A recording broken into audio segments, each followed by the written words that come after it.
It's been 4 years since I ran for election in Galway West, and on this very day, I was, I suppose there's no other way to put it, I was cancelled. And it's a strange one, because as somebody who used to be a public figure, it's kind of odd that I've never actually spoken about this publicly over these 4 years. I'm no longer a public figure. I have no involvement in public political life. That's off my own volition over the last couple of years. 4 years ago, when I was cast aside because of mistakes that I made a decision to pull back and retreat entirely from political life, and I did that. It was necessary. I needed the time to focus on myself. I needed to get my priorities straight. And I needed to deeply understand whether I had severe issues in relation to what I was being accused of. Was this a systematic thing? Was there a pattern of behaviour? While I was able to establish that, yes, there were issues, vast majority of them brought on by living for the best part of 25 years with a man who had severe anger problems and psychological issues, and had a very bad attitude towards women and children. That's my father, my late father, I must say, who has passed away in the 6 months ago today. God bless his soul. Rest in peace, Dad. But Dad, when he was alive and when I was with him when I was younger, would have had unfortunately, not a good influence on me. I felt at the time, throughout my 20s and into my early 30s, that I was kind of just keeping things at bay. I wasn't addressing my anger problems. I wasn't addressing the residual anger, the repressed anger that was there as a child. I wasn't dealing with the images and sights and sounds that I'd heard as a child of people being physically abused or people being psychologically assaulted. It wasn't something that I dealt with. Now, I can safely say I'm not over that. Those traumatic experiences, you live with them for the rest of your life, but the last few years has allowed me to kind of focus my own mind onto that and try and address it, as opposed to trying fixing other people's problems, which is what I was doing. I wasn't fixing my own. I was trying to fix everyone else's problems. So I suppose at that time when that happened, I made that decision. I apologised to the person concerned. I said I'd withdraw, and I did. And at the time, it's hard to explain to people now what I had to deal with, but things got progressively worse. February 8th, 2020 was definitely one of the worst days of my life, I must say. But within a short period of days, I lost my house. My landlord kicked me out of the house because I was accused, because of the tweet that was put up about me, and I was claimed that I was committing illegal behaviour in the house in reference to that tweet. And my housemates, friends of mine at the time, comrades, turned on me and asked for me to be kicked out of the house. And then I lost all those friends. None of them. They were a close group of friends that I would have been quite close to, that I would have advised and helped, and they would have done vice versa. But, you know, people that I was older than the majority of them, people that I would have helped, people that I still now I know have had an impact on. There hasn't been any toing and froing between us. I'll be honest, I haven't reached out much myself. I thought there might have been something, but there wasn't. I know there is guilt by association with a lot of people when it comes to Joe Loughnane, when it comes to me. I know there is. I don't need to be told that. I know for a lot of other people, they couldn't live up to the level of activism and the level of political theorizing and research that I was doing at the time, and you know, very often found excuses to berate me or to push me aside. But I suppose, look, these things happen, and I had to deal with those things. So, you know, I lost my house, I lost my friends. My job was gone after a while because obviously the pandemic hit. My hobbies and all that were gone. I no longer had any recourse to any of the political spheres that I was in, and still don't. People that would have texted me every single day, you know, for the last, prior to that date, and February the 8th, 2020, stopped talking to me entirely and still don't talk to me. When I see them in public, they put their head down. One or two I've reached out to, they won't respond back. Many of these people, by the way, and you see, this is a part of what the process has been over the last couple of years, is many of these people have, and I've seen it with my own eyes, committed things, done things far worse than what I was accused of. Let's be honest, what I was accused of was taking somebody's phone and breaking it, and then in an argument with them, I was accused of spitting on them. Now, this right here, this video right here, me right now, this is not the right time to speak about that, and I won't. That's something, that episode is still being dealt with by me in various ways, personally, legally, and other ways, and I will, in time, respond to it, because I will have the last word on that, especially where I believe there's been a slight injustice. It wasn't addressed properly by anybody, by my political party at the time, by a lot of my friends. I was just hung, drawn, and quartered. I was guilty as charged. There was no way of me replying. There was no facility for me to provide us to explain my behaviour, to explain the pattern of behaviour that led up to those incidents, to explain the relationship between me and that person, and the large amount of evidence that I have and still have, and I've gathered to this day, but had at the time as well, that I could have released, but I didn't. And I didn't because my politics then and my politics now have not changed. At the end of the day, I was a man who abused my position as an older man towards a younger woman. Regardless of the ins and outs of the relationships that we had, I still put her in a situation where she was scared. Now, I believe in my life I have paid that for that. I believe I have. As somebody who dedicated their life to fighting oppression, as somebody who suffers oppression still to this very day because of the colour of my skin, I never wanted to be somebody that doled out that oppression. So it was very difficult to accept the fact that I had become that. But I had to, like with everything in my life in politics, you don't deal with things in a vacuum. You address things straight away. And luckily I was fortunate.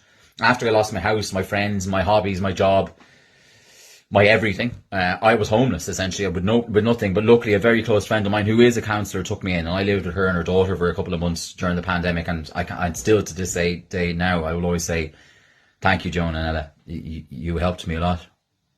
I wouldn't be as of sound mind as I am right now if it wasn't for you guys. And then after that, for a couple of months, I then lived on my own for the best part of 2 years. And when I say on my own, I was on my own. There was no one else around me.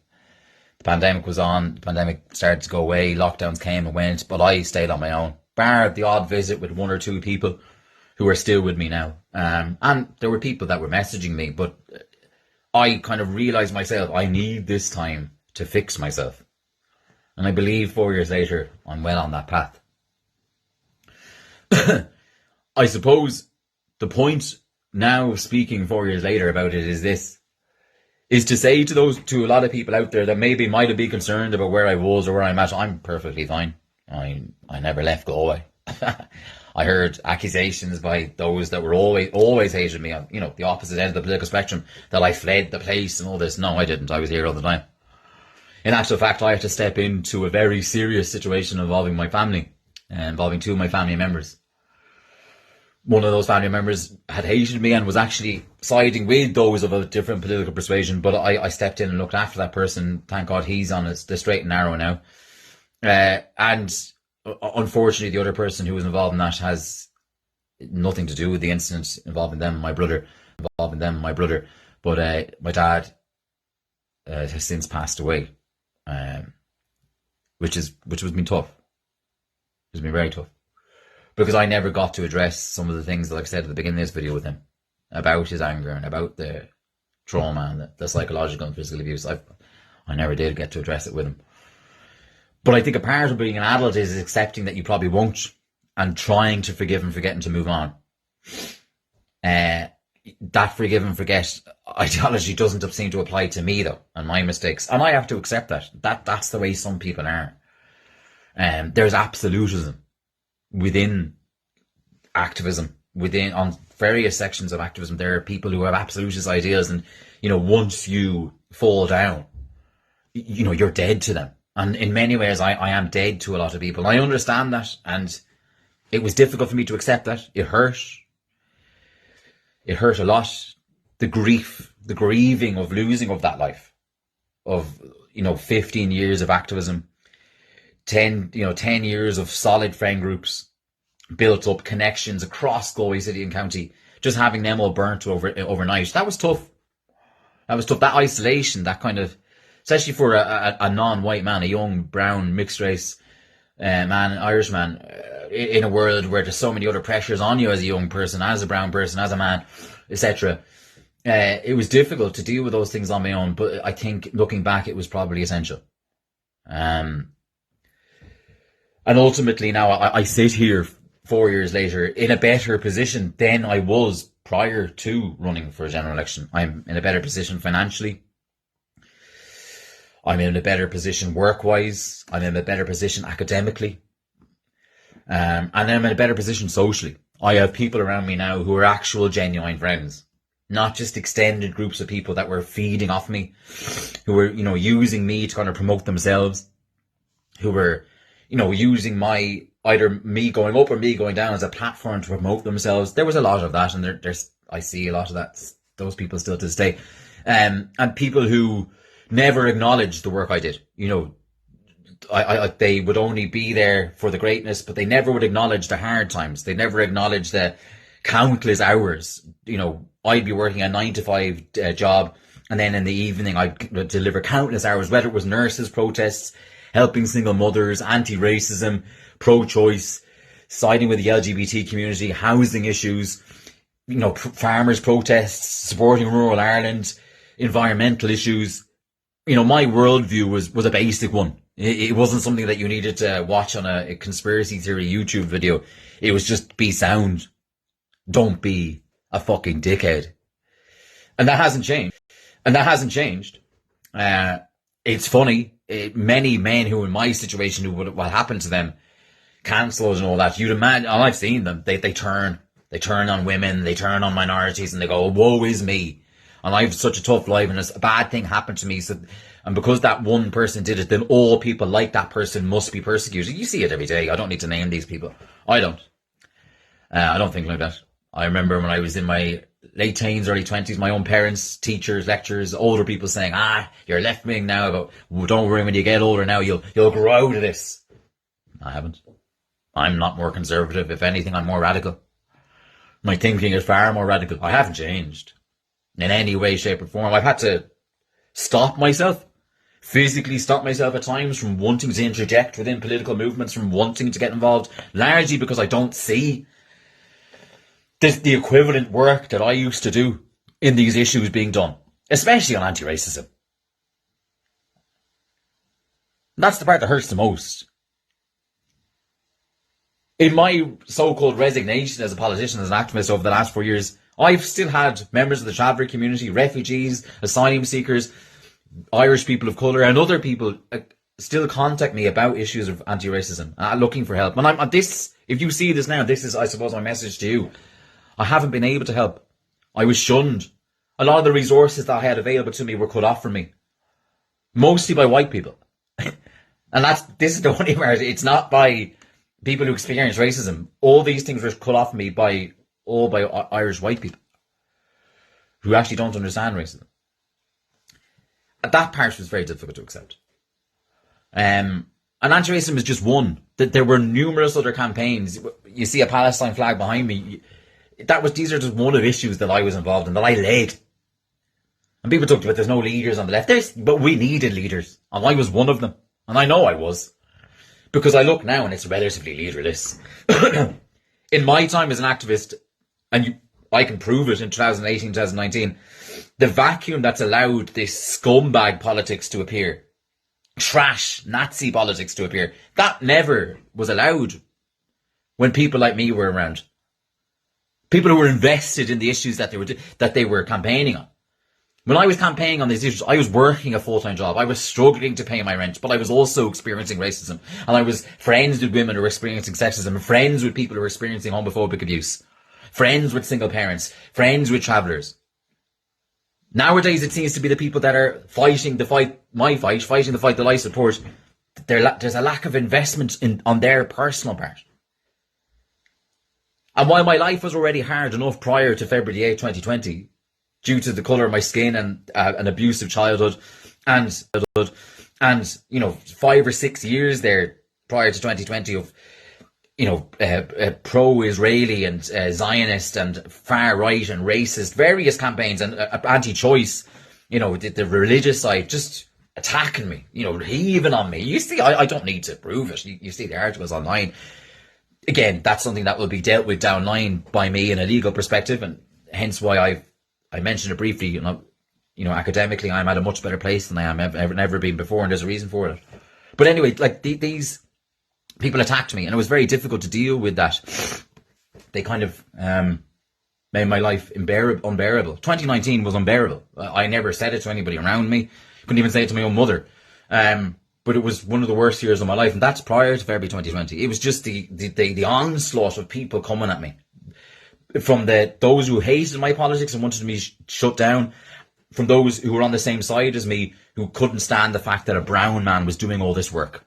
And I know those people, there was those people there. They were in my own political party, and they were in other larger and smaller left-wing political parties that I dealt with on a daily basis. And I know a large part of why what happened to me happened is because there was I believe, a long-term goal to get me shut down, because this country doesn't want strong, young, brown and black Irish people, representing them. They want the ones who are, who toe their line, who just commercialise everything that they do, who have no soul, who will sell out their own black and brown communities quite quickly. I'm not going to name names, but you see this. It's quite obvious. You don't need to see, the last 4 years I have been an observer, a watcher, just watching and observing, analysing.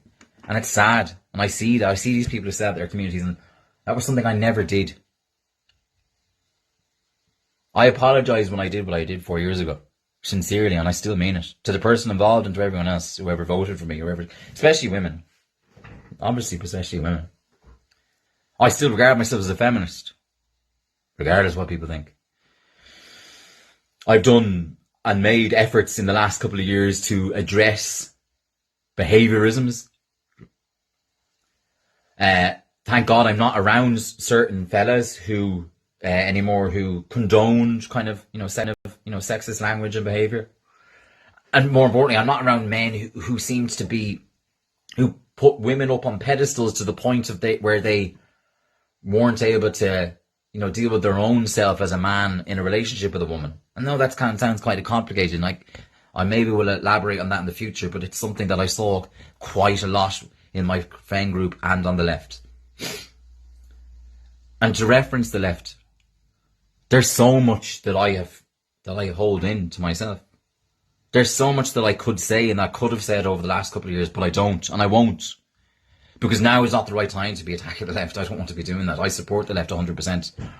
I still support all the people that don't talk to me anymore. I still support the parties that abandoned me. I still do. Because it's the right thing to do. The personal is not important. The political has always been more important. To have that worldview, to have that proper analysis, that's crucial. That stands above everything else. That's the reason why I'm able to say 4 years later, I'm still okay. I'm still standing. And the last 2 years has mostly been because of my girlfriend, Emma. She has, she's been everything to me. She's helped me. She's given me a reason to live. She's done a lot. She's just stood by me through thick and thin. There hasn't, especially when my father passed away, and that was a rough time. And again, I don't want to go on too long. This is almost 20 minutes now, I suppose. I imagined 4 years ago that I would do something like this, that I would say something, and I'm proud to say I'm doing this now, and I'm happy. I'm not happy with the state of the world. The world is in a terrible place, and it desperately needs to change. Conversations that are not being had need to be had. But to those people out there that maybe did wonder where I was, I'm still here. I never disappeared.